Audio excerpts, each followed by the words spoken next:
أعوذ بالله من الشيطان الرجيم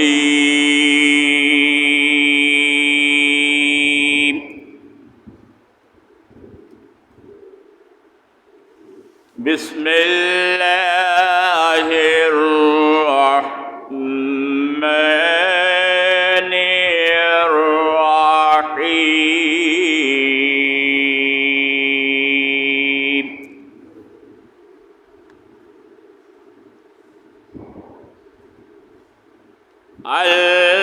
الذين آمنوا يقاتلون في سبيل الله والذين كفروا يقاتلون في سبيل الطاغوت فقاتلوا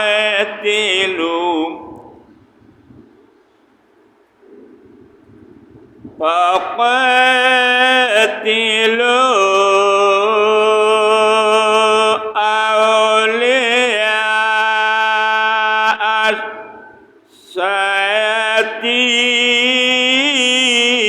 الشياطين إن كيد الشيطان كان ضعيفا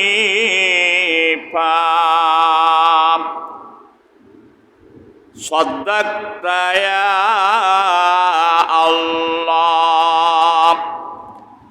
وعن قتادة رضي الله تعالى عنه قال رسول الله صلى الله عليه وسلم أنه قام بهم فذكر لهم أن الجهاد والإيمان بالله أفضل أعماله فقام رسول الله صلى الله عليه وسلم رأيت إن قتلت في سبيل الله كف عليه نكفره عنه خطاياه فقال نعم إلى آخر الحديث رواه مسلم.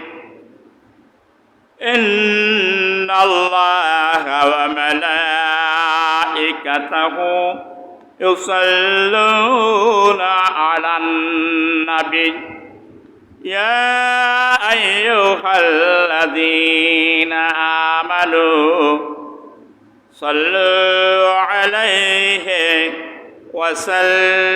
وسلموا تسليما محبت السنگے اللهم صل على جرے مولانا محمد وعلى آله سيدنا حبيبنا محمد اللهم صل على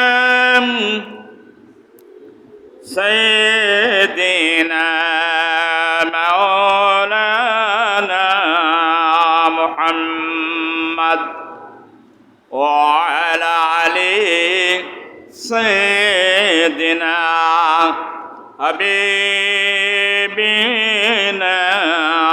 محمد أما بعد পবিত্র মাহে শাওয়ালের তৃতীয় খুতবা নসিহত সম্মানিত বয়োজ্যেষ্ঠ শ্রদ্ধেয় মুরব্বিয়ানে কেরাম সমবয়স্ক আমার ইসলাম প্রিয় তাওহীদ জনতা ভাইরা গৃহে কর্মে অবস্থানরত সম্মানিতা মা ও বোনেরা ও আমার স্নেহ ভাজন কচি ও কাছারা আসসালামু আলাইকুম ওয়া রাহমাতুল্লাহি ওয়া বারাকাতুহু। মহান আল্লাহ রাব্বুল আলামিনের আজিমুস শান দরবারে লাখো কোটি কালিমাতুশ শুকর আদায় করছি যে মহান আল্লাহ রাব্বুল আলামিন এই প্রচণ্ড খরা তাপের দিন দুনিয়ার সমস্ত কর্মকে বর্জন করে যথাসময় সর্বশ্রেষ্ঠ জায়গায় আসন গ্রহণ করার তৌফিক দিয়েছেন। মহাগ্রন্থ কোরআনে কারিম থেকে শোনার তৌফিক দান করেছেন এবং বলারও তৌফিক দান করেছেন। সেই মহান রব্বুল আলামিনের আজিমুস শান দরবারে প্রাণ খুলে যে যেখানেই আছেন জবান খুলে বলবেন আলহামদুলিল্লাহ। অগণিত দুরূদ ও সালাম, রহমত, কল্যাণ, শান্তি ও মহিমা বর্ষিত হোক সর্বকালের সর্বযুগের মহান নেতা, মানবতার মুক্তির দিশারি, মুক্তির কান্ডারি, সরওয়ারে কায়নাত, আশরাফুল আম্বিয়া জনাবে মুহাম্মদুর রাসূলুল্লাহ, সকলেই বলুন সাল্লাল্লাহু আলাইহি ওয়াসাল্লামের উপরে বর্ষিত হোক। আজকের আলোচ্য বিষয় হচ্ছে জিহাদ ও সন্ত্রাস। আজকের পটভূমি, আজকের আলোচনার বিষয়বস্তু মহাগ্রন্থ কোরআনে কারিম থেকে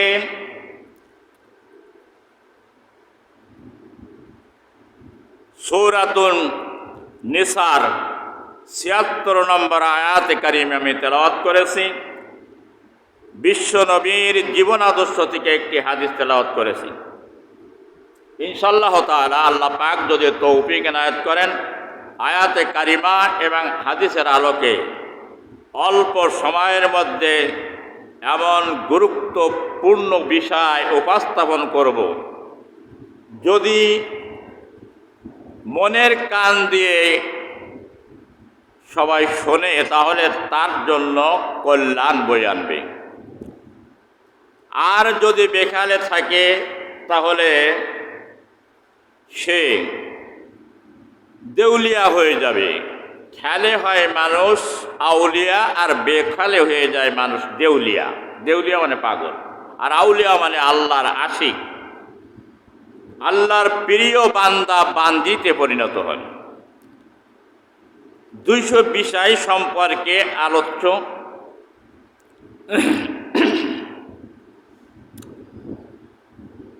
জিহাদ শব্দের আবেদনিক অর্থ হচ্ছে প্রচেষ্টা করা, পরিশ্রম করা, জান এবং মাল শক্তির সমারোহ ব্যয় করে লক্ষ্য বস্তুতে পৌঁছানো এবং দিন প্রতিষ্ঠার জন্য প্রতিকূল শক্তির বিরুদ্ধে সংগ্রাম করার নাম হলো জিহাদ।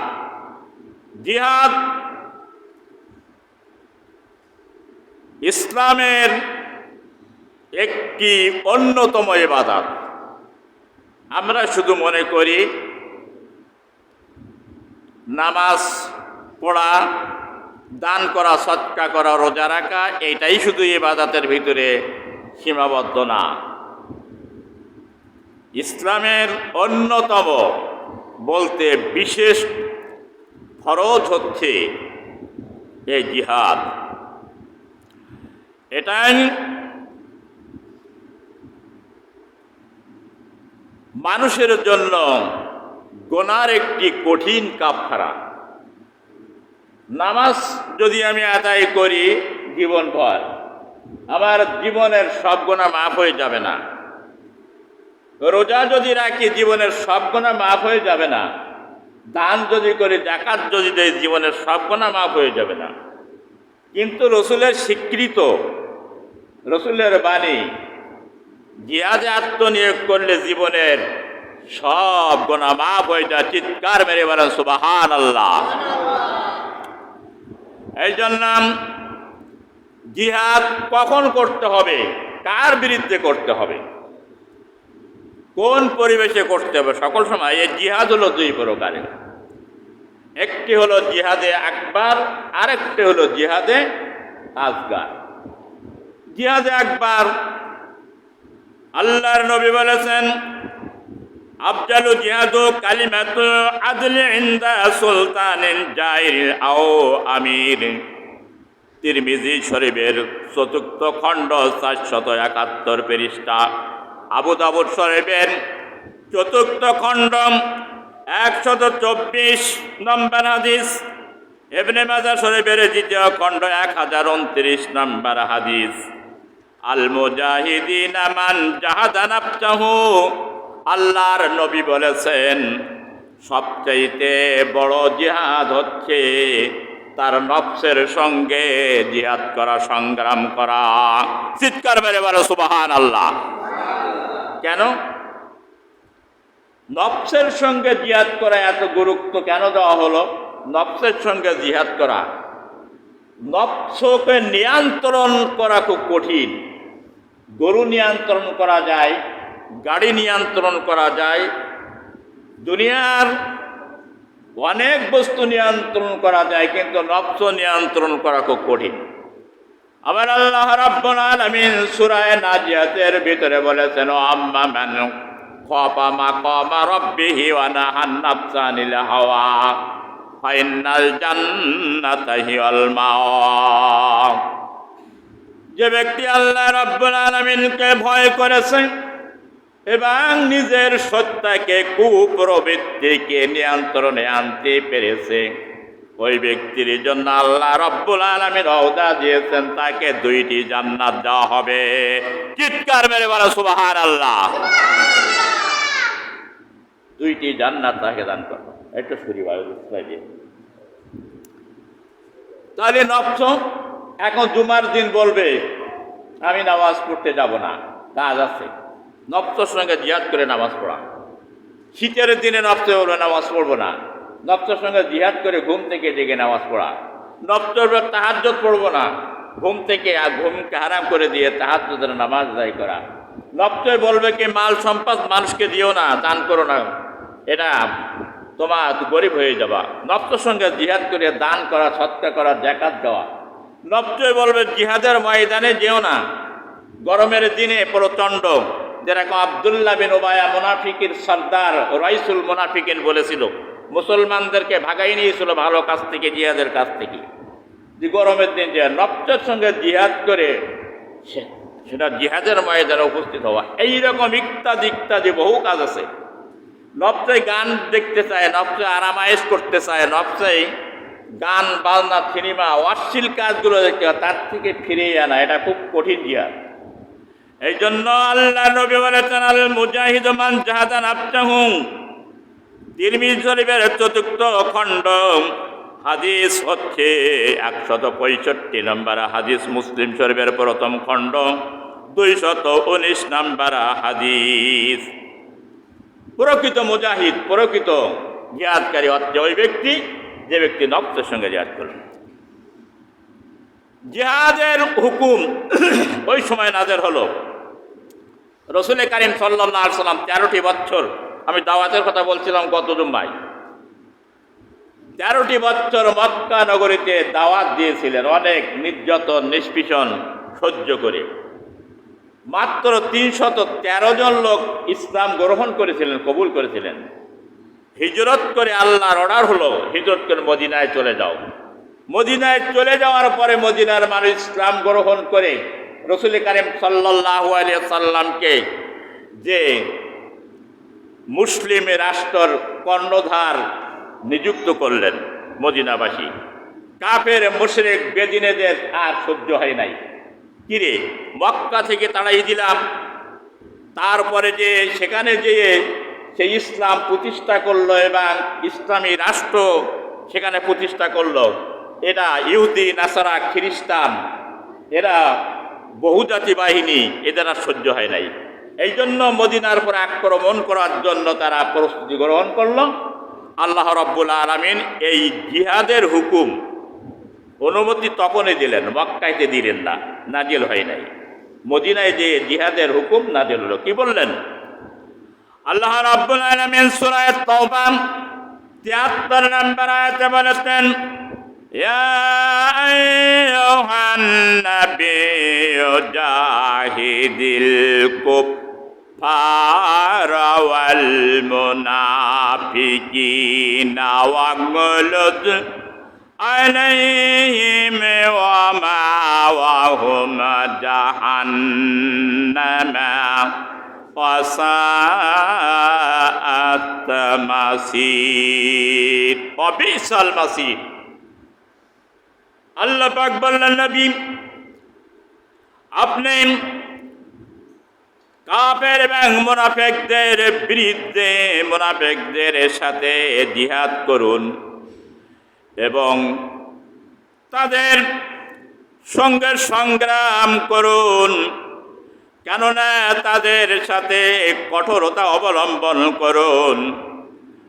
তাদের ঠিকানা হলো জাহান্নাম এবং জাহান্নাম হলো সবচেয়ে নিকৃষ্ট একটি আবাসস্থল। নাউজুবিল্লাহ কোন। নবীর পরে জিহাদের হুকুম নাজেল হয়ে গেল আল্লাহর তরফ থেকে। বললেন কাদের সঙ্গে জিহাদ করতে হবে? মুসলমান মুসলমানের সঙ্গে জিহাদ করবে না, মুসলমান জিহাদ করবে কাফের, মুশরিক, মুনাফিক, বেদিনদের সঙ্গে। নবীকে আল্লাহ নির্দেশ দিয়ে দিলেন কাফের এবং মুনাফিকদের বিরুদ্ধে আপনি জিহাদ করবেন। কোরআনে কারীম কারা জিহাদ করবেন? সবাই তো জিহাদ করবে না।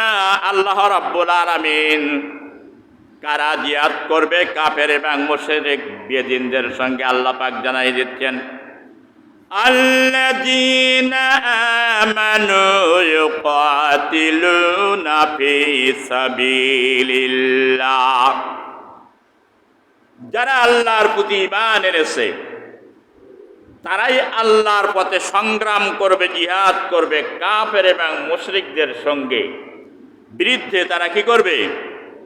জিহাদ করবে। আল্লাযীনা কাফারু ইউকাতিলুনা ফি সাবিলিত তাগুত, পক্ষান্তরে যারা শয়তানের প্রতি ঈমান যারা এনেছে, আল্লাহকে প্রত্যাখ্যান করে তাদের শক্তি সামর্থ্য, তাদের শক্তির সমারোহ, মাল জান দিয়ে তারা শয়তানের পথে লড়াই করে, জিহাদ করে। তাগুত মানে শয়তান। ফাকাতিলু আউলিয়া শয়তান। আল্লাহ রাব্বুল আলামিন বলছেন ঈমানদারদের তোমরা শয়তানের বিরুদ্ধে সংগ্রাম করো, জিহাদ করো। ইন্না কাইদা শাইতানি কানা যায়ীফা, কারণ শয়তানের যাবতীয় চক্রান্ত হলো দুর্বল, সবচেয়ে দুর্বল।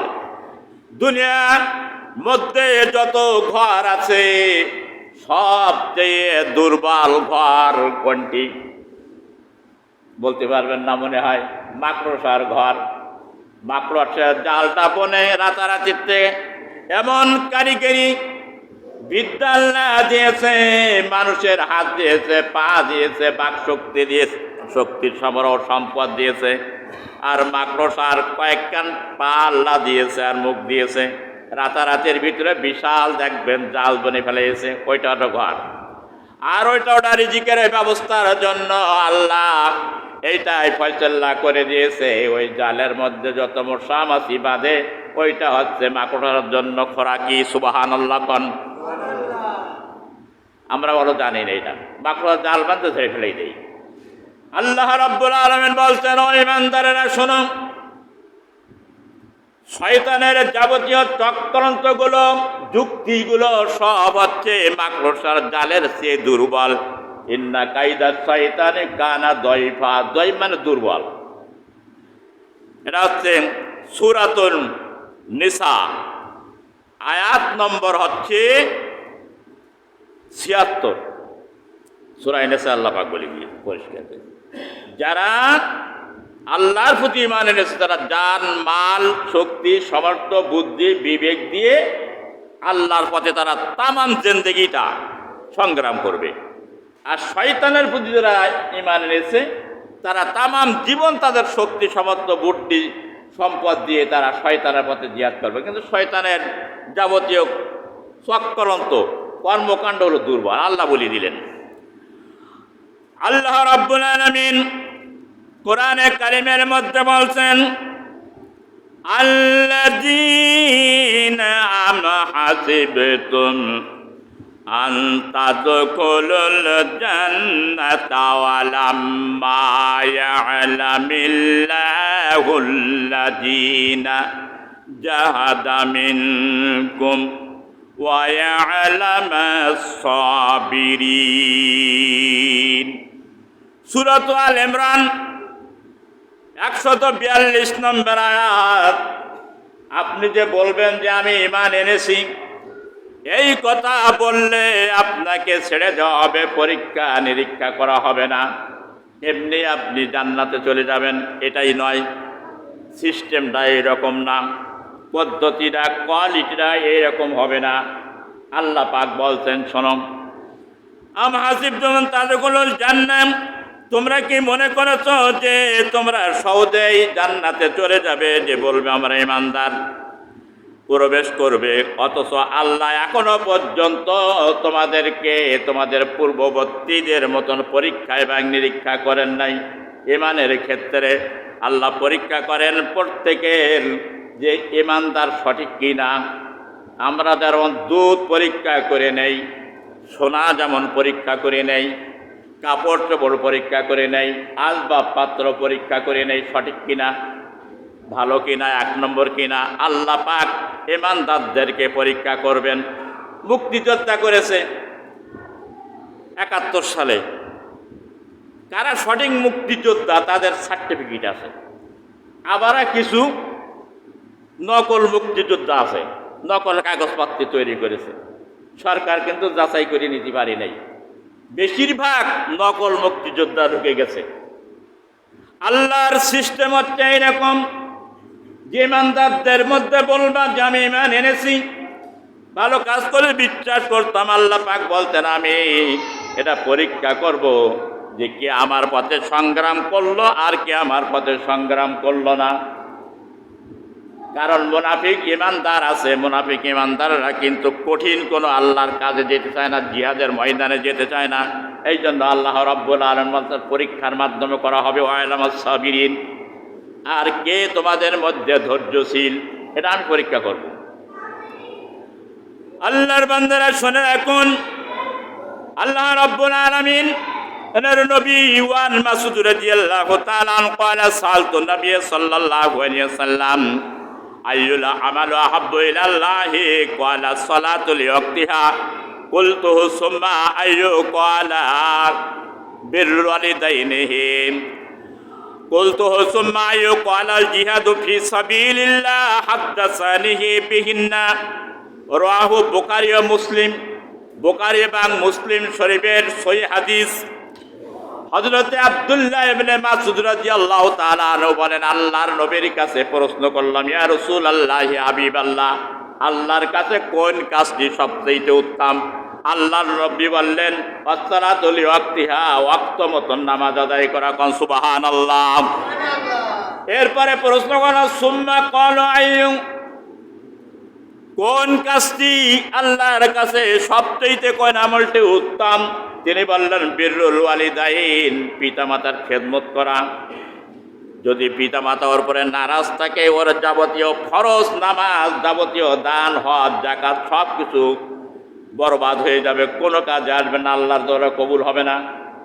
রসুলের কাছে প্রশ্ন করলাম, কুলতু সুম্মা আইয়ু, ক্বালা, আল্লাহ নবী বলেন, ক্বালাল জিহাদু ফি সাবিলিল্লাহ, অর্থাৎ সবচাইতে উত্তম কাজ হচ্ছে আল্লাহর পথে জিহাদ করা। কোন সুবহানাল্লাহ।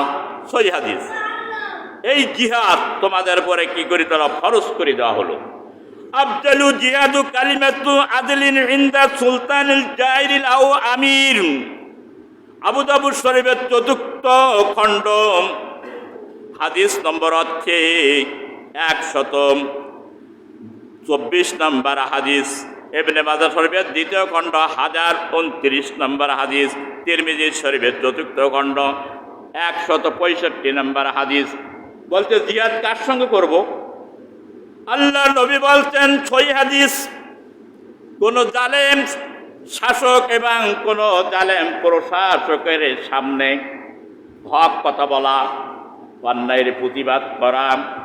যদি কোনো ব্যক্তি কোনো জালেম শাসকের প্রশাসকের কোনো জালেম কর্ণধারের যদি কোনো জালেম শক্তিশালীর যদি সে সাপোর্ট যদি করে, তাহলে ওই অন্যায় করে যত পাপ করলো ওই পাপের ভাগই তার হতে হবে। আর যদি সে প্রতিবাদ করে তাহলে সে জিহাদের সমতুল্য। সে নাকি ভাবে চিৎকার মেরে বলেন সুবহানাল্লাহ। তাহলে বোঝা গেল জিহাদ করবে কারা? ইমানদার ব্যক্তিরা। কার বিরুদ্ধে করবে? জালেমের বিরুদ্ধে করবে, মুনাফিকের বিরুদ্ধে করবে। আল্লাহ পাক সব কথাগুলো স্পষ্ট করে বলে দিচ্ছেন কোরআনে কারিমে। وعن ابي قتادة رضي الله تعالى عنه قال رسول الله صلى الله عليه وسلم انه قام فيهم فذكر لهم ان الجهاد والايمان بالله افضل والايمان. فقام رجل فقال يا رسول الله صلى الله عليه وسلم رايت ان قتلت في سبيل الله نكفر عنه خطايا؟ فقال نعم الى اخر الحديث। হাদিসটা বর্ণনা করা হয়েছে মুসলিম শরীফের সহিহ হাদিস।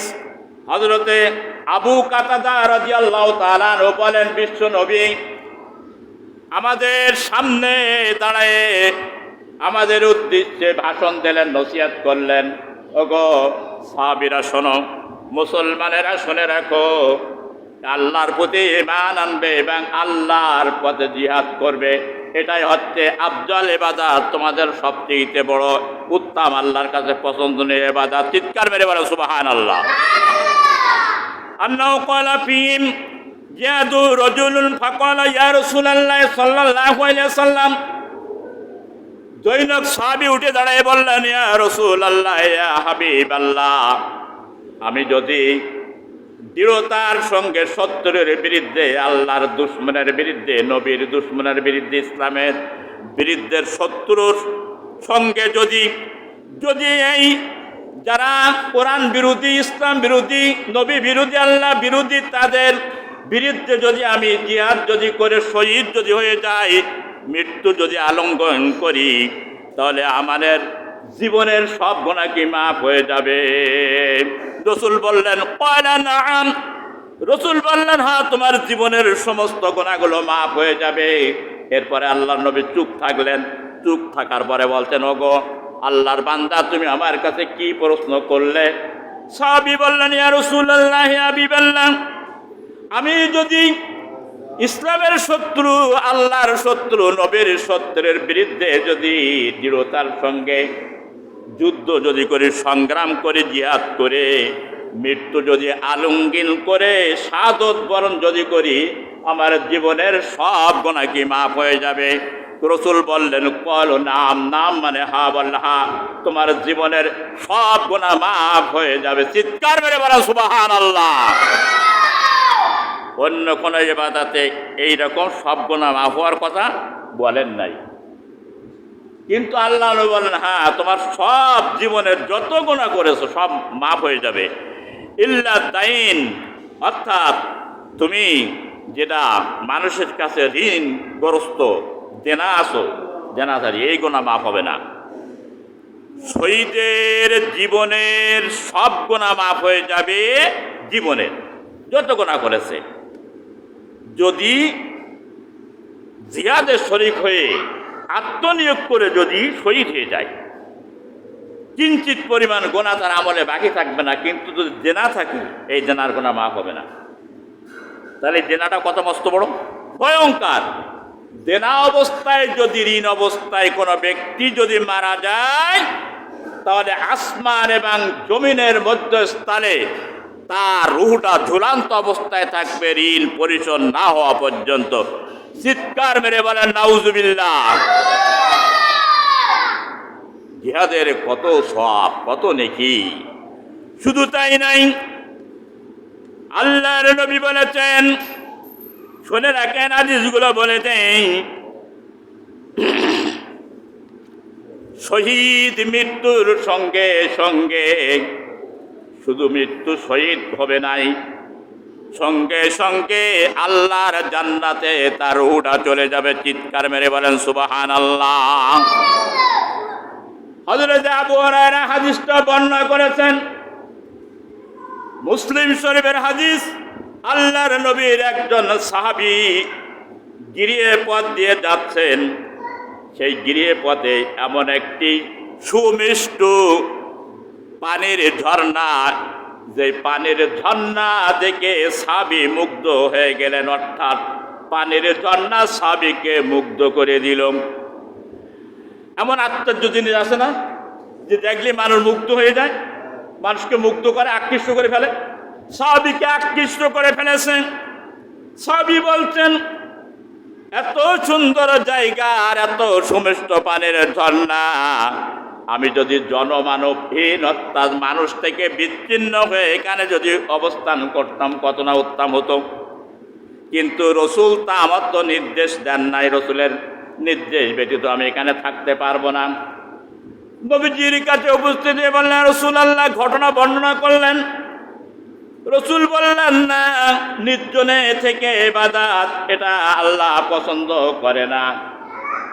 কোনো ব্যক্তি যদি জঙ্গলের ভিতরে যদি ইবাদত যদি করে নির্জনে বসে বসে, তাহলে আর কেউ যদি লোকালয় মানুষ সমাজে থেকে যদি ইবাদত করে, তাহলে ওই জঙ্গলের ইবাদতের চেয়ে 70 গুণ ইবাদত এর বেশি নেকি হবে। চিৎকার মেরে বলেন সুবহানাল্লাহ। নবীজি বললেন, সাহাবী, না তা হয় না।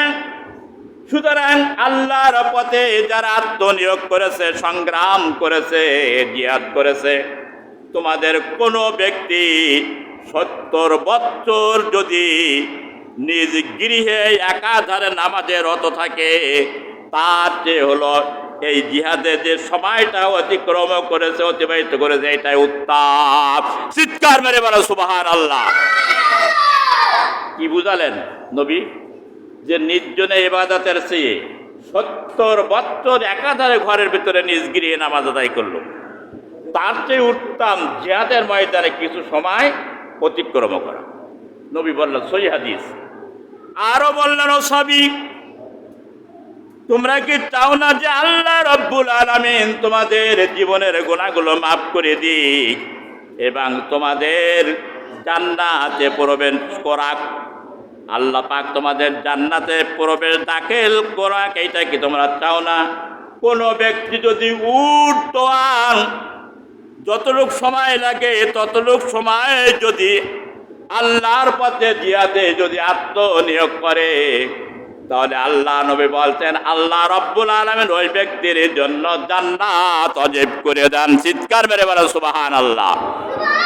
সুবহানাল্লাহ বলতে ইচ্ছা করে না। এত বড় আল্লাহর নবীর একটা হাদিসের কথা শুনে জোরে সুবহানাল্লাহ বলতে ইচ্ছে লাগে না। তাহলে কি বললাম, 70 বছর ঘরে নামাজ আদায় করবে, কিন্তু এক মুহূর্তে জিহাদের সমতুল্য হবে না। কোথায় ইবাদত, কোথায় আছি আমরা? জিহাদের কথা হলে ভয় করে। কেন ভয় করে? এই জিহাদের কথা শুনলে মানুষ, মুসলমানেরা ভয় পায়। আর সাহাবায়ে কেরামেরা জিহাদের কথা শুনলে সঙ্গে সঙ্গে দামামা বেজে উঠলে রসুলের ডাক দেওয়া লাগতো না, নাম ধরে সামান পাত্র গোছাই নিয়ে সঙ্গে সঙ্গে আত্মনিয়োগ করত। যারা এই মুজাহিদদের সামান যারা গোছাই দেবে, সহযোগিতা করবে এবং পরিবার পরিজনের যারা দেখাশোনা করবে, তারা জিহাদের সওয়াব পাবে। কোন সুবহানাল্লাহ। বুখারী এবং মুসলিম শরীফের সহিহ হাদিস। আল্লাহর বান্দারা, এই জন্য আল্লাহ রাব্বুল আলামিন সূরাতুল আনফাল আয়াত নম্বর হচ্ছে 65 বলছেন, ফাল ইউকাতিল ফি সাবিলিল্লাহিল্লাযীনা ইয়াশরুনাল হায়াতাদ দুনিয়া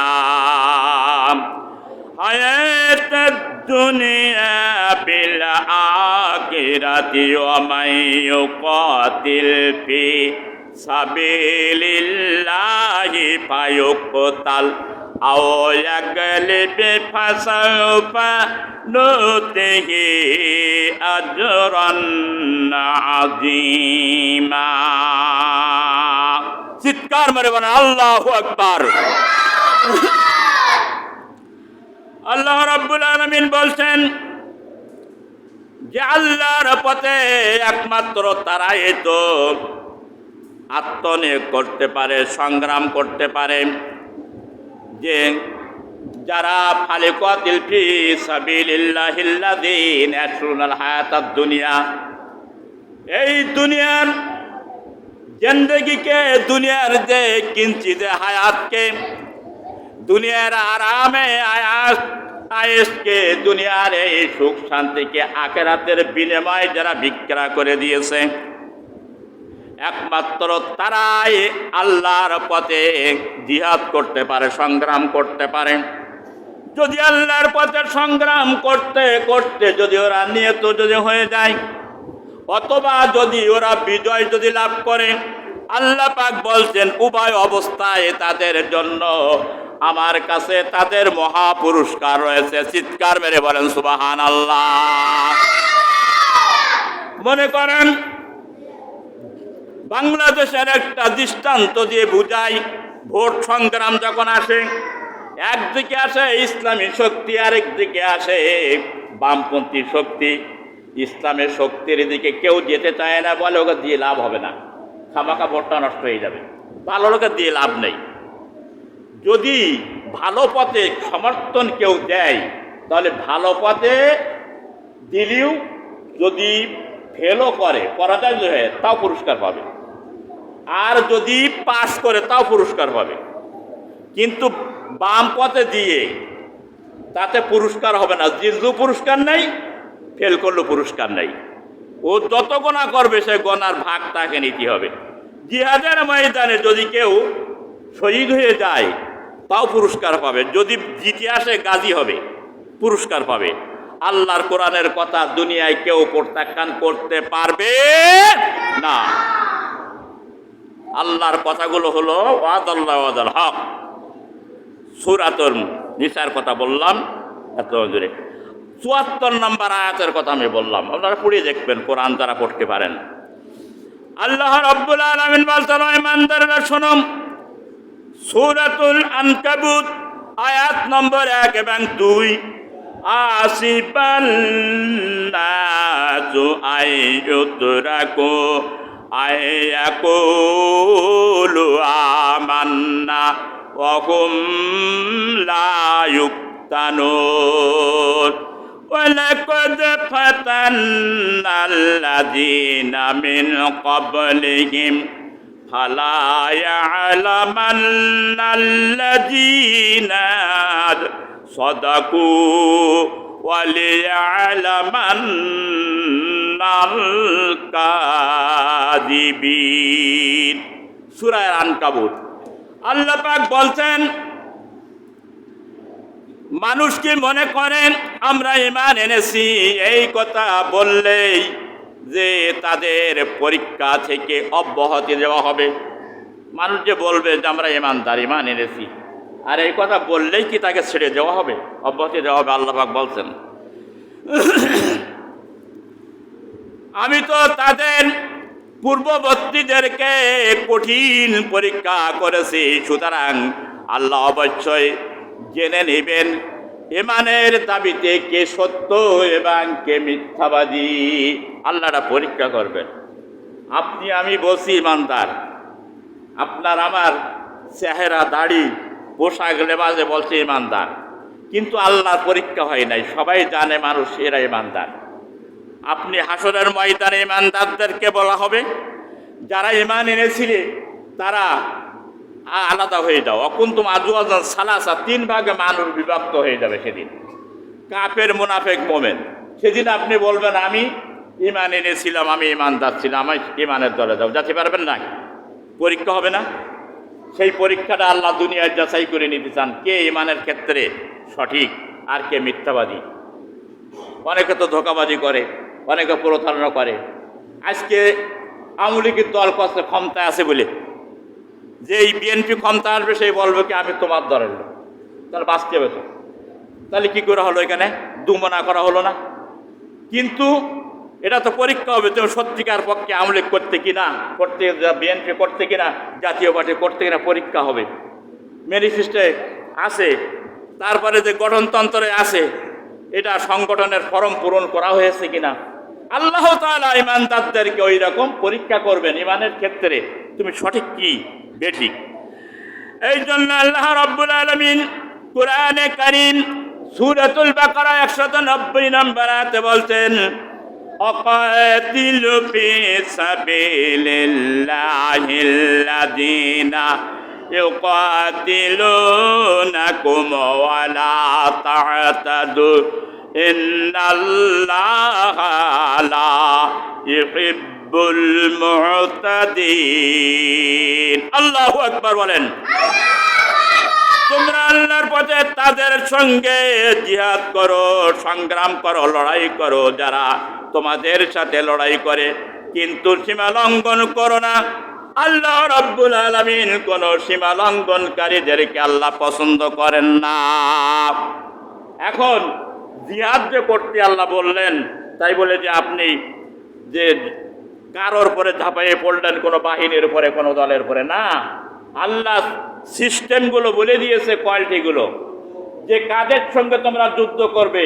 আল্লাহ পরিষ্কার করতে মুনাফিকের সঙ্গে করবে এবং মুশরিকের সঙ্গে করবে এবং অত্যাচারী জালেমের সঙ্গে করবে, যারা সীমা লঙ্ঘন করে মুসলমানদের উপরে আক্রমণ করেছে। কোন মুসলমান আগে আক্রমণ করবে না, আক্রান্ত হইলেই পরে আক্রমণ করবে। আল্লাহর বিধান, আল্লাহ কোরআনে বলে দিলেন সীমা লঙ্ঘন করবে না।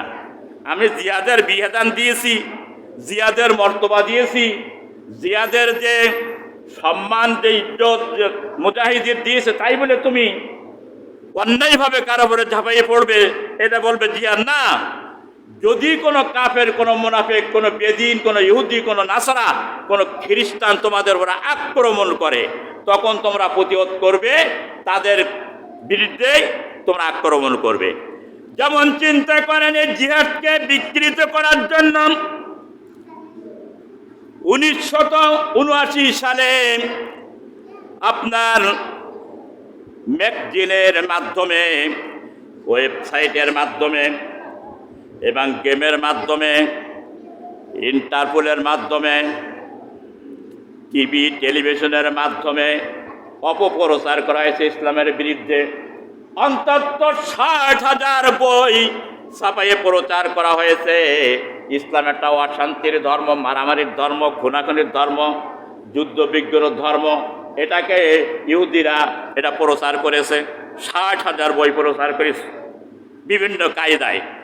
আর সবচেয়ে উন্নতম তার মধ্যে জিহাদকে তারা সন্তানের সঙ্গে মিশিয়ে দিয়েছে, অর্থাৎ মধুর সঙ্গে দুধ মিশ্রিত করে দিয়ে জিহাদকে ঘোলাটে করতে চেয়েছে, কিন্তু করতে পারেনি, আর কিয়ামত পর্যন্ত করতে পারবে না।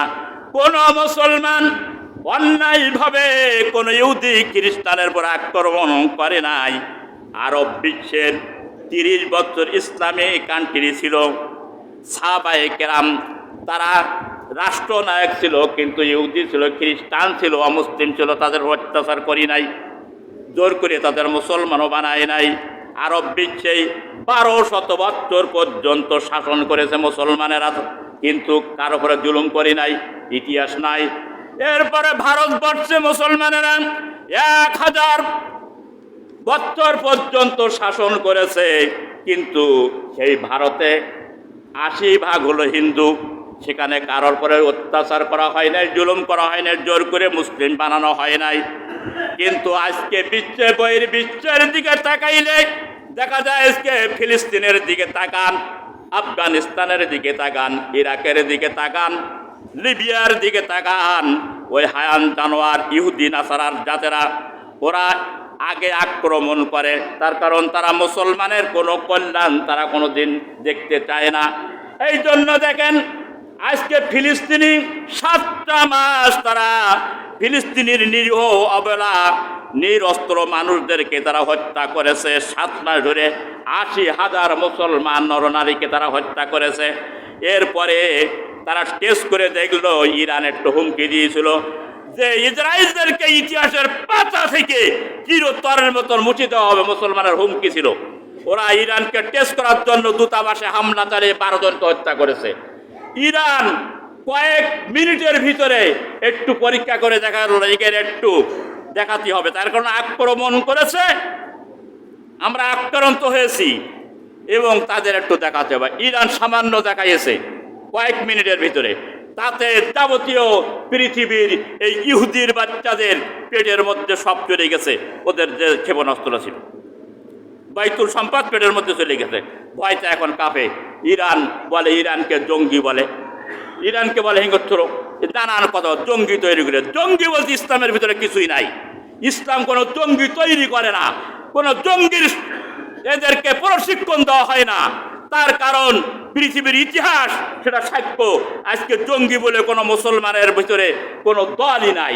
সুতরাং বাংলাদেশে তৈরি হয়েছিল ইহুদিদের পরামর্শে, তাদের সম্পদ দিয়ে বাংলা ভাই আর ওই আব্দুর রহমান শুনেছিলেন জেএমবি, তাদের নাম কি জেএমবি। তারা এই বাংলাদেশের 63টা জেলায় এক টাইমে এক সময় বোম বাস্টিং করেছিল, ত্রাস সৃষ্টি করে দিল। এর নাম কি? এর নাম কি? আরো জনগণের নাম কি? আমরা বাংলাদেশের 3 লক্ষ মসজিদ থেকে অসংখ্য খুতবা দিয়েছিলাম এই জিএমবিদের বিরুদ্ধে, ইসলাম এটাকে সমর্থন করে। সুতরাং কোন ইহুদির বাচ্চা যদি বলে ইসলামের ভিতরে জঙ্গি আছে, তার মাথা খারাপ হয়ে গেছে, তার মাথার মস্তিষ্ক নষ্ট হয়ে গেছে।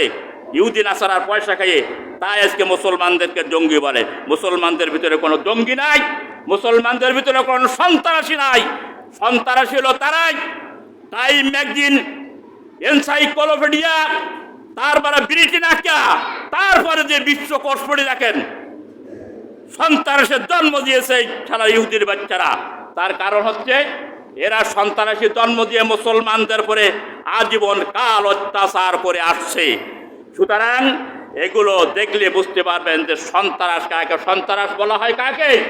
জিহাদের সঙ্গে সন্ত্রাসের কোনো সম্পর্ক নাই।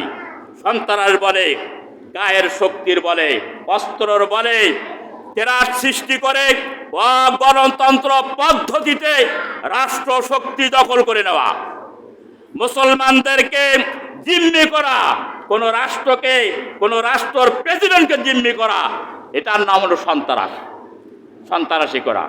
কিন্তু এইরকম কোন দেশে মুসলমানেরা করেছে? কথা বলেন, করেছে? এগুলো আপনাদেরকে জানতে হবে। আপনারা তো ওই তালে তালে তাল বানান। আজকে এই বাংলাদেশে ইহুদি নাসারার পয়সা খেয়ে অনেকে আছে ইসলামের বিরুদ্ধে অপপ্রচার করে। এইরকম এরা জঙ্গি, এরা হলো আল কায়দা, এরা হলো কি এইসব কিচ্ছু নেই আমাদের। এগুলো মিডিয়ার পয়সা খাওয়া, মিডিয়া প্রচার করা, মিথ্যা প্রোপাগান্ডা চালায়। 60,000 বই ছাপাইয়ে তারা 1979 সালে এইটা সারা বিশ্বে ছড়াই দিয়েছিল, কিন্তু বিভ্রান্ত মানুষকে কোনোদিন করতে পারে নাই, আর পারবেও কিয়ামত পর্যন্ত পারবে না। শেষ হাদিসটা শোনায় দেয়, মুসলমানের গায়ে রক্ত থাকতে ইহুদি নাসারাদের কোনো নিস্তার নাই।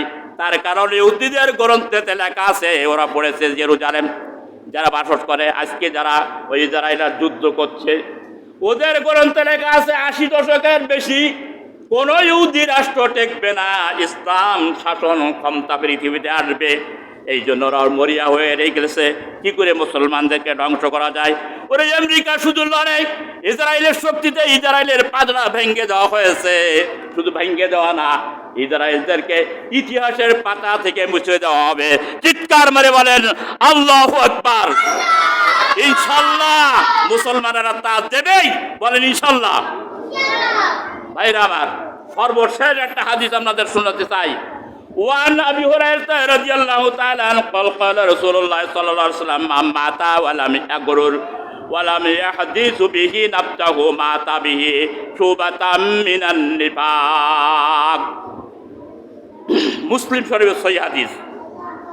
কোন মুসলমান নর এবং নারীর ভিতরে যদি জিহাদের জজবা না থাকে, জিহাদের তামান্না না থাকে, জিহাদের কল্পনা যদি না থাকে, এই অবস্থায় যদি ও মৃত্যুবরণ করে, তাহলে ও মুনাফিকের মৃত্যু হবে। যত বড় নামাজি হোক, যত বড় কোরআন তেলাওয়াতি হোক, যত বড় আলেম হোক, ওর মুনাফিকে মৃত্যু হবে। রাসূল বলেছেন, সহিহ হাদিস আপনাদেরকে শোনালাম। এই জন্য আমি বলি, আজকে ফিলিস্তিনের যুদ্ধ হচ্ছে, আমরা যারা এই দেশের ইমানদার তাদের অন্তরটা কিন্তু জ্বলছে। যদি একটি পাখি হতাম, একটা উড়াল দিয়ে পাক ভূমি ফিলিস্তিনে যেতাম, ফিলিস্তিনে যে যদি ইসরায়েলের গোষ্ঠীকে পাইতাম, সর্বশক্তি নিয়োগ করে নরকে পাঠাইতাম। সুবহানাল্লাহ। বাজিছে জানানা বাদরে আমামা চিরুস করি মুসলমান, দাওয়াত এসেছে নয়া জাবানা, বাঙ্গা কিল্লায় ওড়ে নিশান, মুখেতে কালিমা হাতে তলোয়ার, বুকে ইসলামী দোষ দুর্বার। চল গে চল বাজে বিছান, ভয় নাই তোর গলায় তাবিজ, বাদা যে তোর পাক কোরআন। বাজিছে দামামা বাদরে আমামা, শিরুচ করে মুসলমান, দাওয়াত এসেছে নয়া জাবানা, বাঙ্কা কিল্লায় ওড়ে নিশান। মারহাবা কোন। প্রত্যেক মুসলমান নারী পুরুষের ভিতরে জিহাদের জজবা থাকতে হবে, না হলে যতবার ইমানদার হোক মুনাফিক হয়ে মরতে হবে। এতক্ষণ ধরে আমরা কোরআনের এবং হাদিসের আলোকে যে কথাগুলো শুনলাম, এই কথাগুলো যেন আমাদের ভিতরে যেন এই জিহাদের তামান্না যেন প্রত্যেক মুসলমানের ভিতরে থাকে, এইটার জন্য নিয়ে আমরা যেন শেষ নিঃশ্বাস ত্যাগ করতে পারি, আমরা যেন মুজাহিদের অন্তর্ভুক্ত হয়ে মরতে পারি, আমরা যেন সেদিন কাল কিয়ামত শহীদের দলের অন্তর্ভুক্ত যেন উঠতে পারি। আমি সহ আপনারা সহ গোটা বিশ্বের মুসলমানদেরকে তৌফিক যেন আল্লাহ পাক দান করেন। সবাই চিৎকার মেরে বলেন আমিন।